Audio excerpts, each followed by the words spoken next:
Bellingham aujourd'hui, c'était un monstre. Je vous le dis, aujourd'hui, si on gagnait ce match-là, Bellingham, pour moi, c'était l'homme du match.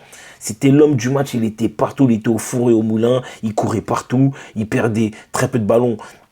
Et même quand il les perdait, on sentait sa détermination, on sentait qu'il avait faim, on sentait qu'il voulait détruire l'adversaire, contrairement à tous ses compères, en fait.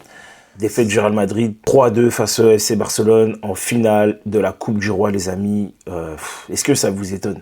Moi, ça m'étonne pas. Franchement, il y a eu énormément de choses qui ont mal été gérées, mal été jouées. On a vu un Real Madrid énormément souffrir. Et franchement, ça s'explique par plein de choses. Et on va en parler tout de suite, les amis. Mais juste avant de commencer, comme d'habitude, vous connaissez déjà la chanson. N'hésitez pas. Abonnez-vous, laissez-moi un petit like et un petit commentaire pour me dire ce que vous avez pensé de la vidéo. Sur ce, let's go les fumiers. Bon, les amis, cette défaite, elle était tellement téléphonée. Déjà, premièrement, pour moi, il y a un truc qui m'a énormément gêné. On a vu un Real Madrid avec un 4-4-2 en losange qu'on connaît déjà assez bien.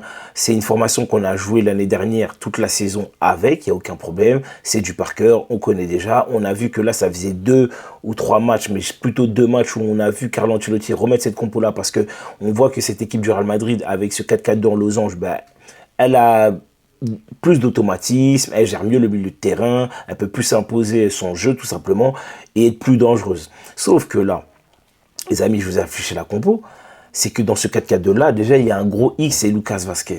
Lucas Vazquez, on sait qu'il est fébrile et tu sais très bien qu'à partir du moment où tu mets Valverde au milieu de terrain, tu vas demander à Valverde de tout le temps protéger Lucas Vazquez, voire même de le couvrir par moment. Chose qu'aujourd'hui, nous n'avons pas vu ça. On n'a pas vu ça. On a vu carrément un Rodrigo faire des replis défensifs, mais comme jamais, tout simplement, pour aider ce Vazquez-là. Mais à partir de ce moment-là, quand tu vois ça, comment tu penses que tu vas pouvoir attaquer si tu attaques avec un seul attaquant, voire 2 attaquants, qui est Jude Bellingham. Jude Bellingham qui a été exceptionnel, je reviendrai tout à l'heure sur ce joueur-là. Mais comment vous voulez qu'on fasse? On a vu un Barça pressé haut, on a vu un Barça étouffé sur Real Madrid, et on a vu ce Real Madrid envoyer que des ballons longs, que des longs ballons.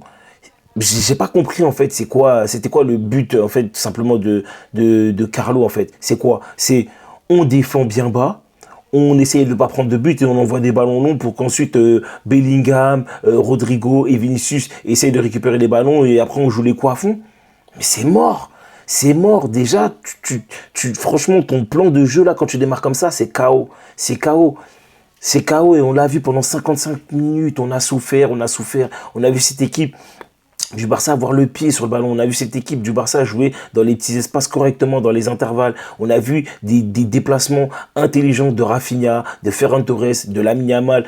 Tout ça. Mais en fait, il faut se rendre compte que on a joué comme des débutants, comme des petits, comme des petits peu qu'on a foutus au City Stade et en fait, on leur apprend à jouer au football. Aujourd'hui, le Barça nous ont mis le saut pendant au moins 55 minutes facile, tranquille, pépère. Pépère, on les a pas inquiétés. On les a pas du tout inquiétés. Mais tout ça, c'est parce que Carlo Ancelotti, je pense que pour moi, il n'avait pas eu le bon état d'esprit. Il n'a pas eu le bon état d'esprit. Tu peux pas aborder ce match-là de cette manière-là. L'information n'est pas mauvaise, sauf qu'il y a toujours un point faible dans cette formation-là. C'est Lucas Vazquez et je vais pas me répéter, il n'y a aucun problème. Mais les gars, comment vous voulez qu'on entame un début de match correct avec un Ferland Mendy qui se blesse au bout de 4-5 minutes déjà? Comment vous voulez qu'on fasse? Moi, je comprends pas, en fait, tout simplement. Tu joues... Tu mets un Ferland Mendy, direct, il se blesse au bout de 4 minutes. Déjà, c'est bon, c'est un truc de fou. Lamine Yamal, aujourd'hui, il s'est amusé sur Fran Garcia. En tout cas, pendant au moins 50 minutes, il s'est amusé sur Fran Garcia. Il a tout fait. Le gars ressort de ce match-là avec 2 passes décisives. Mais regardez, on lui laisse trop d'espace. C'est trop facile pour nous. Enfin, c'est trop facile pour lui.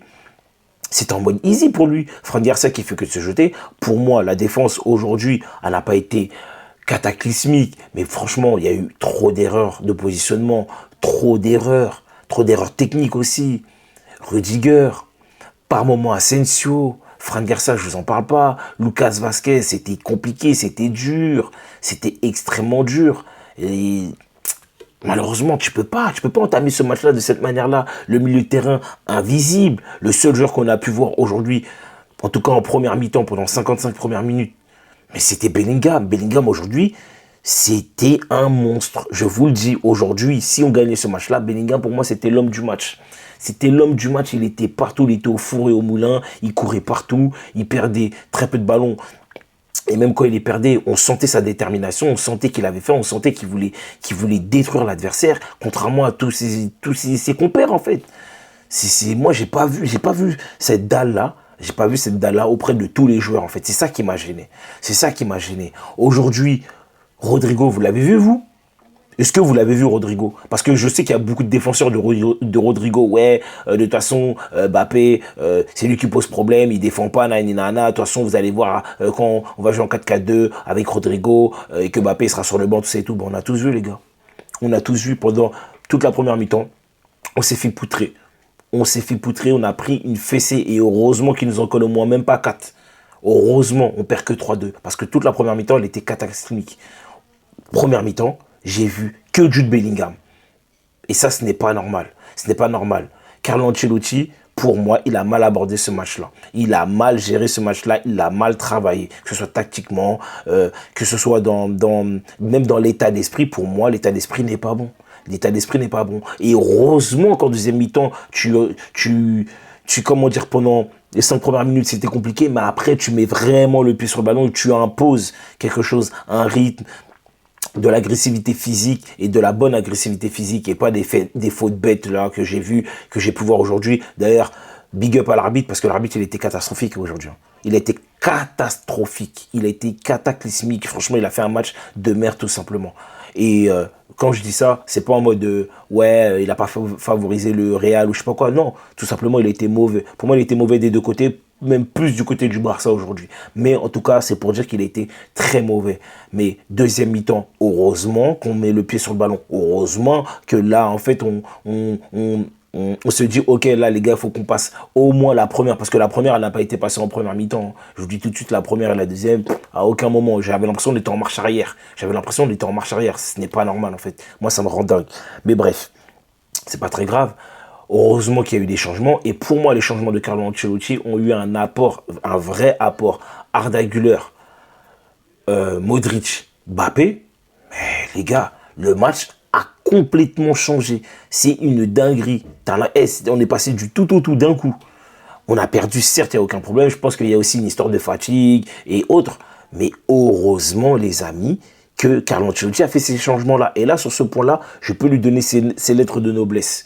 Parce que Mbappé, aujourd'hui, il rentre, il provoque, il y avait presque un rouge sur une faute sur lui. Et d'ailleurs, il met un magnifique coup franc. Et d'ailleurs, je vous pose la question, du coup, c'est compté comme un coup franc ou pas? Parce que quand il avait mis le coup franc en direct, on a dit non, mais c'est pas un coup franc. Mais bizarrement, quand c'est Roberto Carlos qui met des coups francs en direct, on compte ça comme un coup franc. Bref, je vous laisse me répondre en commentaire. On verra bien les commentaires plus tard. Mais bref, il met un magnifique coup franc, son entrée est intéressante, même si par moment on sentait que vas-y, il voulait faire un peu le playmaker, mais de manière globale, moi je trouve que son entrée a apporté quelque chose. Arda Güler, il était exceptionnel, franchement dans la maîtrise du ballon, il était dingue. Dans les replis défensifs, il a fait vraiment les efforts, malheureusement, ça n'a pas abouti à cette victoire-là, mais lui en tout cas, il n'a pas triché, il a couru, il s'est donné, il a donné des bons ballons dans le bon tempo, toujours orienter le ballon dans le bon sens du jeu en fait. Moi j'ai bien kiffé. Quand il fallait faire une passe en arrière, il faisait la passe en arrière. Quand il fallait jouer de l'avant, il jouait de l'avant. Souvent il jouait dans les intervalles et ça a été magnifique aujourd'hui. J'ai rien à dire sur lui. Ensuite, Modric, pareil, il s'est donné. C'est un mec qui a 39 ans, 40 ans. Je trouve qu'il a pas triché. Il a essayé d'apporter certaines choses. Mais les gars, la passe du 3-2 là. La passe du 3-2 là. Le ballon qui donne à Fran Garcia. À Brahim Diaz, excusez-moi. Je ne sais pas si c'est Brahim Diaz qui attaque pas son ballon. Je ne sais pas si c'est lui qui donne pas bien son ballon. Mais en tout cas, malheureusement, c'était la balle de match. C'était la balle de match. C'était vraiment la balle de match. Et j'oublie pas aussi l'erreur de Thibaut Courtois. Parce que Thibaut Courtois, pour moi, il nous a plombé sur le deuxième but. Il ne devait pas sortir de cette manière-là. Mais c'est pas très grave. Ça peut arriver de faire des erreurs. Mais pour moi, c'est dommage, Modric. C'est vraiment dommage parce que globalement, il a fait un très bon match. Il a fait un match intéressant. Vinicius, pareil, en deuxième mi-temps, je l'ai trouvé bien meilleur. Beaucoup plus, on l'a beaucoup plus trouvé dans les endroits dangereux. Il a apporté de l'agressivité. Il a apporté beaucoup de vitesse grâce à Mbappé aussi. Moi, vu des joueurs vraiment se trouver. Et c'est là où, en fait, je suis frustré. Parce que, quand même, faut le dire, si tu prends du recul, le Barça, globalement, a dominé ce match-là. Le Barça méritait même plus de buts que ça. Le Barça n'a pas été favorisé aussi par l'arbitre, parce que l'arbitre, je trouve, pour moi, a fait des erreurs, notamment sur au moins un penalty. Franchement, cette équipe du Barça-là, elle était clairement au-dessus de toi, clairement plus forte. Et c'est bien dommage parce que moi, je pensais que réellement, le Real Madrid allait avoir ce caractère-là pour pouvoir tuer cette équipe du Barça, du moins en tout cas gagner. Et le problème, c'est que si tu joues que 20, 30, 40 minutes sur un match qui dure au moins 120 minutes, c'est KO, c'est mort. En fait, tu peux pas t'attendre à mieux, en fait, tout simplement. Surtout que aujourd'hui, t'es plus cette équipe qui est efficace dans les deux surfaces, que ce soit en défense ou en attaque. Et c'est là où, en fait, moi, ça ne m'étonne pas, en fait, tout simplement. Et on voit un Real Madrid qui est tout simplement malade. On voit un Real Madrid avec les mêmes symptômes que tu vois depuis le début de saison. Et c'est pas étonnant. Donc voilà, moi c'est mon analyse sur ce match-là. N'hésitez pas à me dire ce que vous en pensez de l'analyse. Dites-moi si je me trompe, si peut-être que j'ai oublié certaines choses, tout ça et tout. Mais en tout cas, moi c'est l'analyse que je fais. Et tout simplement, bravo au Barça, ils ont été bien meilleurs que nous. C'est une victoire méritée qui n'a pas été volée. Et tout simplement, j'espère que Carlo Ancelotti va partir parce que je pense qu'il faut réellement du renouveau, il faut vraiment du changement, que ce soit sur l'effectif, que ce soit même sur le staff. Il y a beaucoup de choses à faire et j'espère, du moins, que Florentino Pérez va mettre la main à la poche parce que je pense qu'il y a des recrutements à faire. On a beaucoup trop de blessés cette saison. Rudiger, il sort avec les genoux en feu. Ferland Mendy, je vous en parle pas, et j'en passe.